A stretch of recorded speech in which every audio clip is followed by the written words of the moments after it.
हो गया चालू। देखिए, आज हम आपको इलेक्ट्रॉनिक विन्यास ज्ञात करना बता रहे हैं। ठीक है।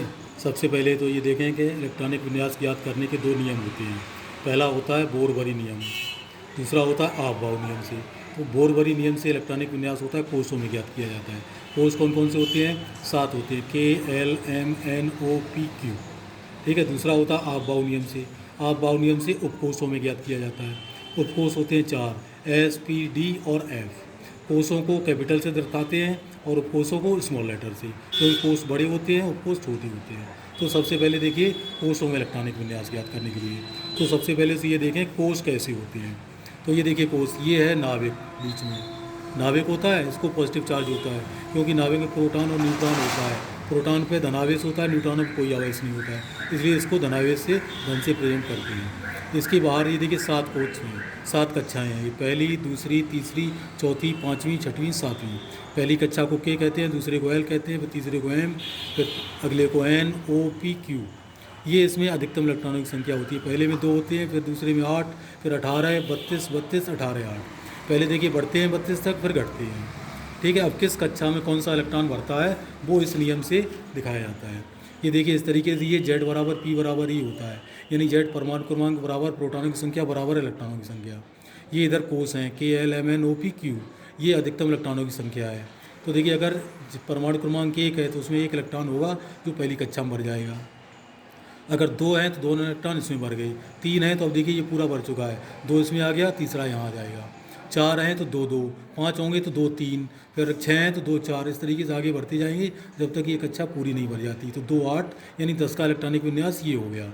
अब 11 का देखिए, यहाँ तक दोनों कोष पूरे भर चुके हैं। 11 का 2 8 1 हो गया। ठीक है। 12 का 2 8 2 हो जाएगा, फिर 3 4 5 ये एम में भरते जाएंगे जब तक कि इसमें 8 इलेक्ट्रॉन नहीं हो जाते। देखिए 18 का इलेक्ट्रॉनिक विन्यास 2 8 8 हो गया। अब 18 हो गया, इसके बाद इसमें 18 इलेक्ट्रॉन आ सकते हैं, लेकिन 8 से अधिक नहीं हो सकते जब तक कि बाहरी वाली कक्षा में 2 इलेक्ट्रॉन नहीं हो जाएंगे। 19 वाला इलेक्ट्रॉनिक विन्यास देखिए, 2 8 8 1 अगला इलेक्ट्रॉन है जो इसमें आएगा। 20 का यहाँ 2 हो गए, बाहर वाली कक्षा में 2 इलेक्ट्रॉन हो गए, अब इसके अंदर वाली में इलेक्ट्रॉन भरना शुरू हो जाएगा। यहाँ 21 वाले का देखिए, 20 का ये लास्ट में 2 था तो 21वां इलेक्ट्रॉन यहाँ आ जाएगा। 22 के लिए यहाँ 10 हो जाएगा, फिर 11 12 13 आगे बढ़ता जाएगा जब तक ये पूरा 18 नहीं हो जाता।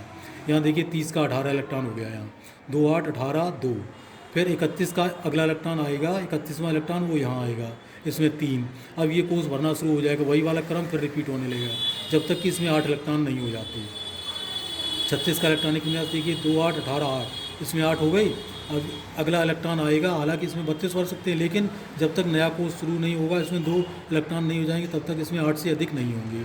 37 का इलेक्ट्रॉनिक विन्यास, इसमें 1 इलेक्ट्रॉन बाहर आ गया। 38 का यहाँ 2 हो गई, अब इस कक्षा में 2 हो गई, अब अगला इलेक्ट्रॉन इसमें वापस यहाँ भरेगा।